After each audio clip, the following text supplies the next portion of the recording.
기록되지 않은 탈북 이야기. 올댓 탈북 사연. 여러분, 그 남자는 마지막으로 하늘을 보고 싶다고 했습니다. 40년 만에 처음이었습니다. 병실 창문을 열어달라고 했고 저는 그렇게 했습니다.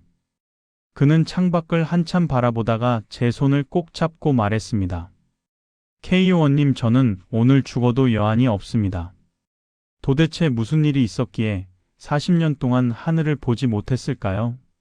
그리고 왜 하늘을 본 것만으로 죽어도 좋다고 말한 걸까요? 여러분, 안녕하십니까? 전 국정원 북한 담당 K요원입니다. 오늘 이야기는 40년 동안 하늘을 보지 못한 남자에 관한 것입니다. 그는 평생 시계를 고치며 살았던 평범한 사람이었습니다. 하지만 단 한 번의 실수로 그는 40년을 땅속에서 살아야 했습니다. 지금부터 2019년 겨울 75세 노인이 마지막으로 본 하늘 이야기를 시작하겠습니다. 제 전화기가 울렸습니다. 중국 쪽 협력자였습니다. K요원님, 긴급입니다. 70대 노인이 국경 넘어왔는데 상태가 심각합니다. 어떻게 심각합니까? 의식 흐리고 다리 떨고 숨도 가쁩니다. 계속 같은 말만 반복해요. 지금이 한국 맞습니까? 라고요. 저는 즉시 긴급 이송을 지시했습니다. 사흘 후 그는 서울의 한 병원에 입원했습니다. 저는 곧바로 병실로 향했습니다. 침대에 누워있는 남자. 뼈만 남은 듯 말랐고 손은 끊임없이 떨렸습니다. 안녕하십니까? 국정원 K요원입니다. 남자는 천천히 고개를 돌렸습니다. 여기가 정말 한국입니까? 네. 이제 안전합니다. 그 순간 남자는 눈물을 흘리기 시작했습니다. 한참 후 그는 떨리는 목소리로 말했습니다. 저는 박철호입니다. 75세. 북한에서 시계 수리공이었습니다. 그리고 40년 동안 하늘을 보지 못했습니다. 박철호는 계속 말했습니다. 1979년이었습니다. 저는 작은 시계 가게를 운영했어요. 어느 날 젊은 군인이 시계를 가져왔습니다. 갑자기 안 간다면서요. 저는 시계를 분해했습니다. 그런데 그는 잠시 말을 멈췄습니다.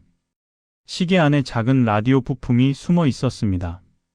저는 고개를 끄덕였습니다. 당시 북한에서 외부 라디오를 듣는 건 사형감이었습니다. 저는 군인에게 말했어요. 동무, 이거 라디오 아닙니까? 라고요. 군인은 당황하며 시계를 낚아채고 도망갔습니다. 그런데 다음날 보위부가 왔습니다. 박철호, 너 반동방송 듣는 걸 도와줬다며? 아닙니다.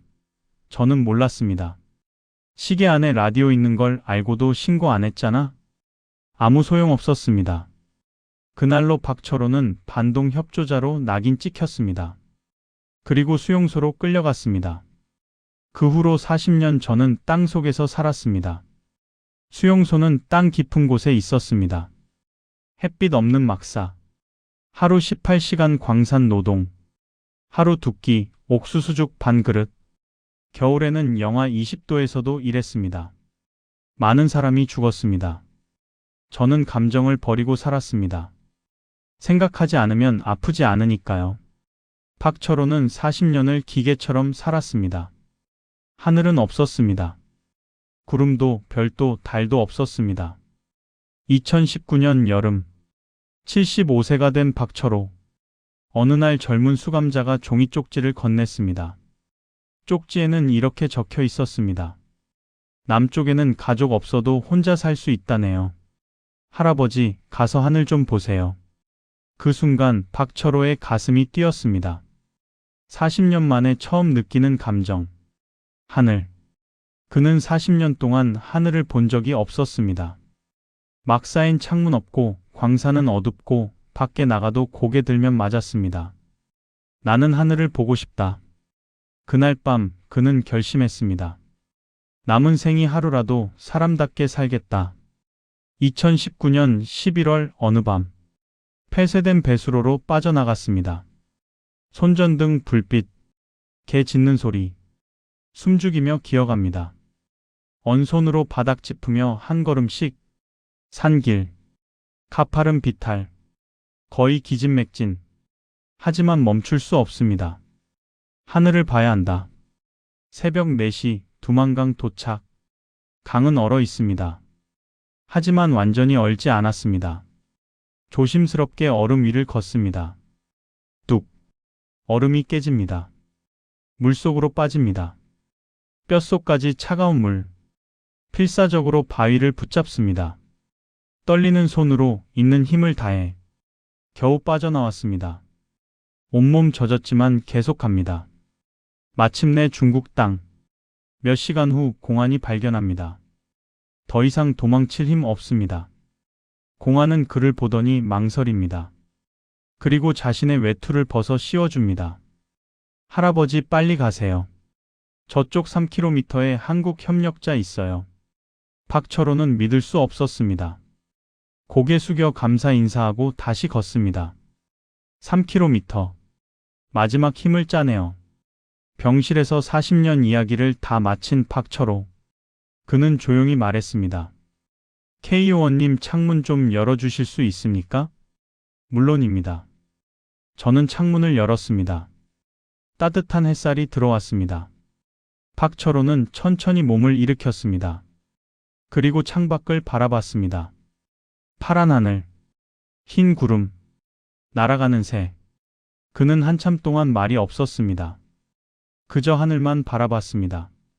한참 후, 하늘이 이렇게 넓었습니까? 저는 대답할 수 없었습니다. 40년 전엔 하늘이 어땠는지 기억도 안 납니다.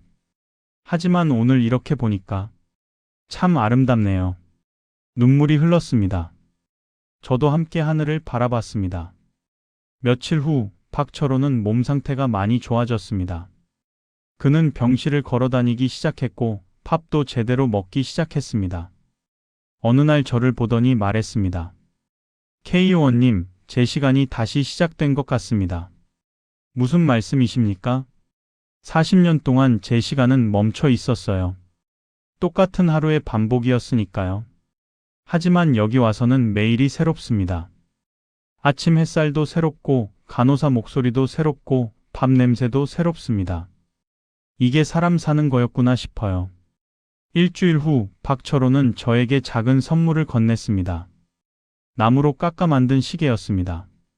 작동하진 않지만 정성스럽게 만든 흔적이 역력했습니다.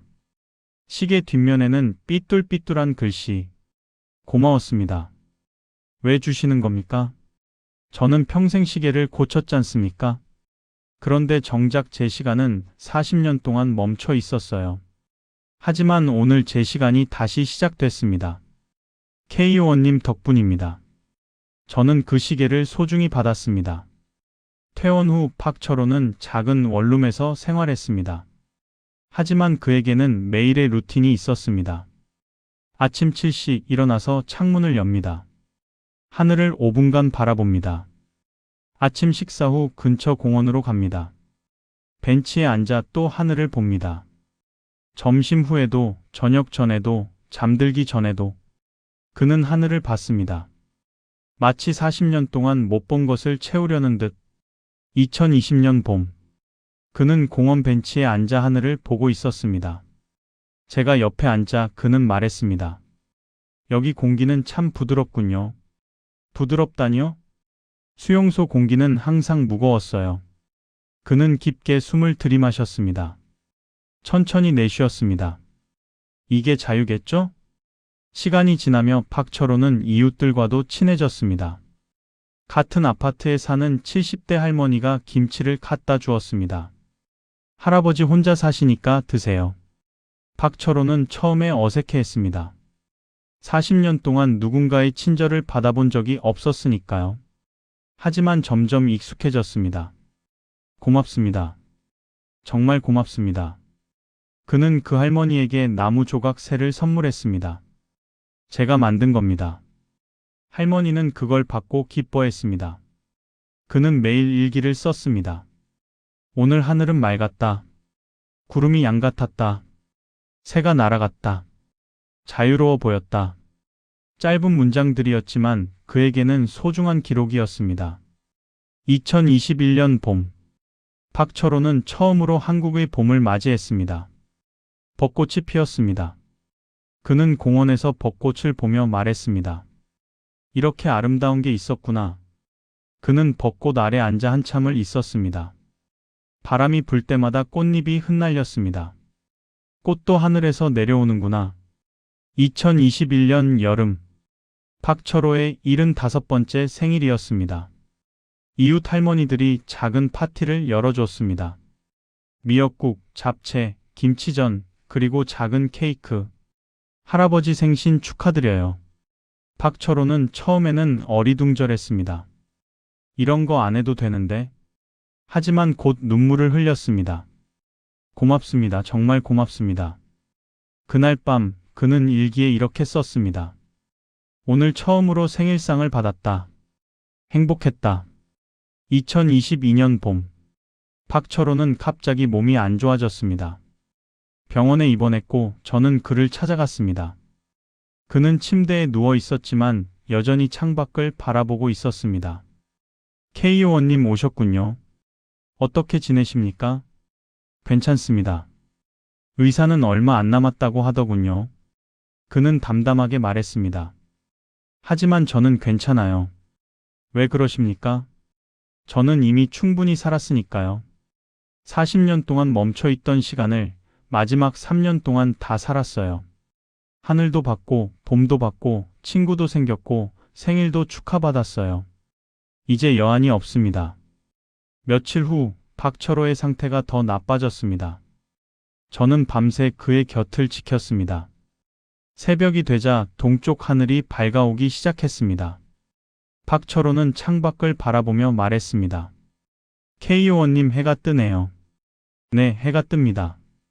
아름답군요. 하늘 정말 잘 봤습니다. 그는 천천히 눈을 감았습니다. 그리고 편안한 표정으로 숨을 거뒀습니다. 그의 손에는 제가 준 작은 성경책이 들려 있었습니다. 박철호가 남긴 유품은 많지 않았습니다. 옷 몇 벌, 나무 조각들, 그리고 일기장 한 권. 저는 그의 일기를 읽었습니다. 마지막 페이지에는 이렇게 적혀 있었습니다. 나는 40년을 잃었다. 하지만 마지막 3년을 얻었다. 하늘을 보며 산 3년이 땅 속에서 산 40년보다 길었다. 나는 행복했다. 저는 그 일기를 덮으며 눈물을 흘렸습니다. 여러분, 우리는 매일 하늘을 봅니다. 너무 당연해서 고마운 줄도 모릅니다. 하지만 어떤 사람에게는 하늘 한 번 보는 것이 평생의 소원입니다. 2019년 겨울 75세 노인은 40년 만에 하늘을 봤습니다. 그리고 그 하늘 때문에 그는 마지막 3년을 행복하게 살 수 있었습니다. 오늘 이야기가 여러분께 작은 울림이 되었기를 바랍니다. 그리고 오늘 밤 잠들기 전에 창밖을 한번 보시길 바랍니다. 그 하늘이 얼마나 소중한 것인지 다시 한번 느껴보시길. 여러분, 구독은 무료입니다. 구독과 좋아요는 그들을 기억하는 작은 행동입니다. 감사합니다.